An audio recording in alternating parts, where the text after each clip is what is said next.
কচুরমুখী দিয়ে শুটকি রান্না করব। সিলেটিদের মুখে জল চলে আসে এই শুটকির কথা শুনলে। আমি শুটকি রান্নার জন্য এখানে মাছের মাথাগুলো ইউজ করেছি। শুটকি রান্নাতে এটা হলো একটা টিপস, আর সেটি হলো মাছের মাথা, লেজ কিংবা তেল জাতীয় মাছগুলো ইউজ করলে শুটকিটা অনেক মজা হয়। যাই হোক, তারপর একটা কড়াইয়ে একটু তেল দিয়ে দিলাম। সামান্য একটু তেল দিয়ে আমি রান্না করি। একটু তেল, তারপর এটাতে রসুন কুচি দিয়ে তারপর এটাকে একটু নাড়াচাড়া করে নেব।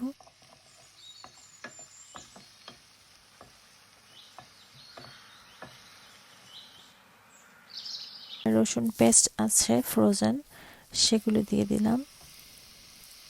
সেগুলো দিয়ে তারপর একটু নাড়াচাড়া করে নিয়ে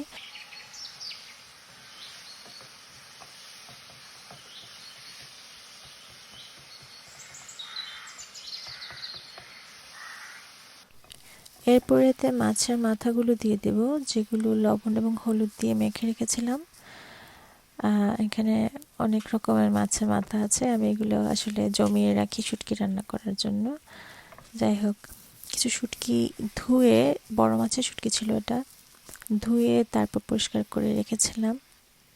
তো এগুলো দিয়ে দিলাম এবং হালকা একটু নেড়ে ছেড়ে এরপর এর মধ্যে কয়েকটা কাঁচামরিচ কেটে দিয়ে দিব।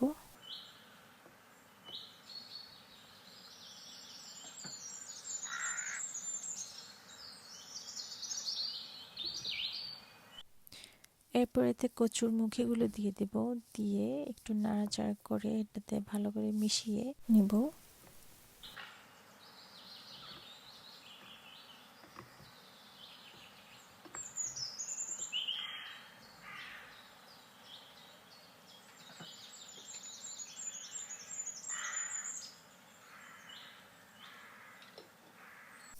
এরপর এতে একটু হলুদের গুঁড়ো এবং একটু মরিচের গুঁড়ো দিয়ে দেব।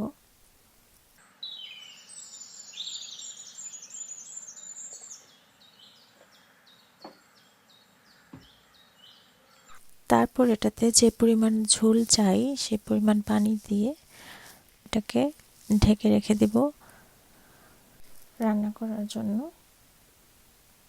আচ্ছা, ভিডিওটি কে কোথা থেকে দেখছেন এবং কে কীভাবে রান্না করেন সেটা আমাকে কমেন্ট করে জানাতে পারেন। আর আমাকে সাপোর্ট করার জন্য অবশ্যই সাবস্ক্রাইব করে নেবেন প্লিজ। লবণ দিতে ভুলে গিয়েছিলাম, তো একটু লবণও দিয়ে দিলাম। তারপরে কিছুক্ষণ জাল করে নেওয়ার পরে শীতলগুলো দিয়ে দেব, যেটাতে এত ঘ্রাণ আসে, যেটা শুটকি তরকারিতে ইউজ না করলেই নয়। আসলে এখন শুটকি তরকারিতে শুটকির ঘ্রাণটা এতটা আসে না, তো সেজন্য একটু শীতল ইউজ করলে অনেক ভালো একটা ঘ্রাণ আসে এবং খেতে অনেক ভালো লাগে। আর শীতলটা অবশ্যই লাস্ট মোমেন্টে দিতে হবে, তরকারি নামানোর কিছুক্ষণ আগে। শীতলকে চাপা শুটকিও বলা হয়। এটা উপরে রেখে দেবো কিছুক্ষণের জন্য, তারপর কাঁটাটা সহজেই বের হয়ে যাবে এবং এটা তুলে ফেলে দেওয়া অনেক সহজ যাতে হয় সেজন্য। তো তারপর কাঁটাগুলো আমি তুলে ফেলে দিলাম এবং একটু পরে এটা নামিয়ে নিয়েছি। শেষ হয়ে গেল মুখের শুটকি। ভিডিওটি দেখার জন্য সবাইকে অনেক অনেক ধন্যবাদ।